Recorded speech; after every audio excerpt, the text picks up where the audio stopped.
Here, we will discuss the TBT, which refers to technical barriers to trade, in addition to sanitary and phytosanitary measures, SPS. Any country adheres to certain technical regulations. If any of those regulations are not covered in SPS, they fall under the TBT agreement.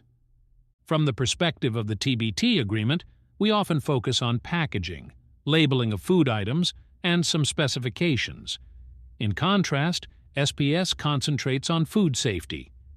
This distinction emphasizes their complementary roles.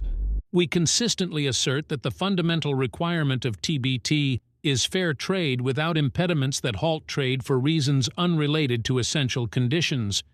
Hence, they are referred to as technical barriers to trade, as the goal is to facilitate trade. If these rules are not adhered to, scientific justifications must be provided, as mentioned earlier. Consequently, TBT supports harmonization between international and national standards, fostering the facilitation of global trade. Let me provide some examples of TBT and SPS to illustrate the differences. Firstly, considering imported fruits from a SPS perspective, it regulates imported fruits to limit the spread of pests and pesticide residue limit, MRL, in food. On the other hand, TBT focuses on the quality, sorting, packaging, labeling, and information placement of the fruits. This distinction demonstrates that one concerns food safety, while the other focuses on product quality and technical standards. Another example can be a specific food item, where SPS is concerned with food safety aspects, while TBT focuses on nutritional facts for that food. Likewise, considering water bottles, SPS cares about materials that could affect human health, whereas TBT concerns itself with volume and shape.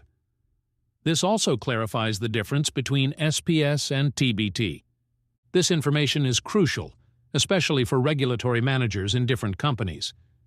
As we illustrated earlier, the three main organizations responsible for setting standards are Codex, IPPC, and WOIA. Both agreements encourage their members to use global standards, a process often referred to as harmonization. They emphasize participating in the development of international standards in case of updates or revisions. It's important to note that TBT allows its members flexibility in choosing international standards in certain situations, providing some room for discretion. TBT defines technical regulations as all technical requirements and standards not covered by SPS.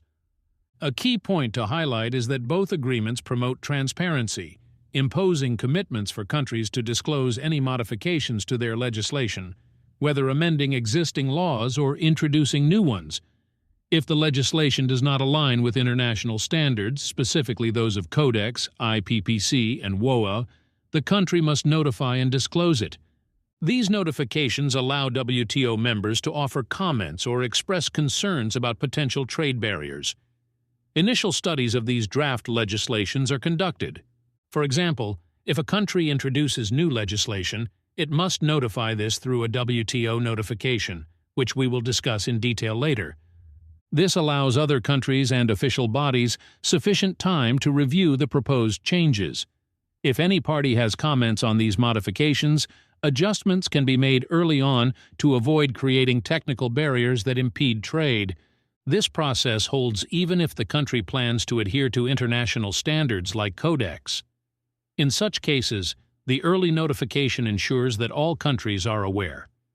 I hope this clarification on the differences between SPS and TBT using various examples is helpful.